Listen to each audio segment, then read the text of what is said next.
పవన్ పై మందకృష్ణ మాదిగ తీవ్ర ఆగ్రహం. పవన్ వ్యాఖ్యలు మాదిగ మహిళలను అవమానించినట్లే. లా అండ్ ఆర్డర్ ఫెయిల్ అంటే చంద్రబాబును అన్నట్లే కదా. కాపులకు పవన్ పెద్దన్న కావచ్చు, మాకు కాదు. పవన్ వ్యాఖ్యలు ప్రభుత్వానికి నష్టం. పవన్ తన శాఖను సరిగా నిర్వహించడం లేదని మరో మంత్రి అంటే ఎలా ఉంటుంది అని ప్రశ్నించారు. ఆ విషయాలు మాట్లాడడం అనేది న్యాయం కాదు కదా. నీ అభిప్రాయం ఎలా ఉన్నా మా ముఖ్యమంత్రి ఉన్నాడు, మంత్రులు ఉన్నారు, మంత్రివర్గం ఉన్నది. ఏదన్నా ఎక్కడన్నా చిన్న లోపం జరుగుతుందని మీరు భావించుకుంటే అది బయటపడి ఫలాని శాఖలో సమర్థవంతంగా పనిచేస్తలేదనే మాట అంటే అర్థం ఏంటిది?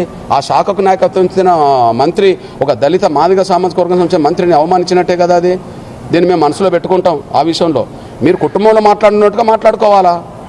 క్యాబినెట్ ఉన్నది, క్యాబినెట్ ఒక కుటుంబం కదా.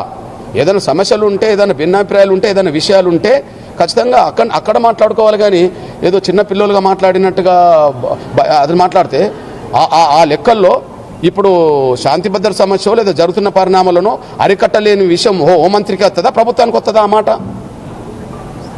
ఒక హోంమంత్రికి వస్తుందా, మొత్తం ప్రభుత్వానికి వస్తుందా? అంటే ప్రభుత్వానికి వస్తుందంటే బాబు గారికి వచ్చినట్టే కదా. అదే ముఖ్యమంత్రికి వచ్చినట్టే కదా. అది పవన్ కళ్యాణ్ గారు అక్కడ ఎట్లా మాట్లాడతాడు? అది కరెక్ట్ కాదు. అంతే. మేము ఆ విషయంలో ఒక మమ్మల్ని అవమానించినట్టుగానే కాదు, మా హోంమంత్రిని అవమానించినట్టుగానే కాదు. అది అసలు ముఖ్యమంత్రి పరిపాలన మీదనే అది ఇంకో అభిప్రాయాన్ని దారితీసే విధంగా కామెంట్ చేశాడు. అట్లాంటి కామెంట్ మేము అంగీకరించాం. రెండో విషయం ఇప్పుడు చెప్పదు కాబట్టి చెప్తున్నాం.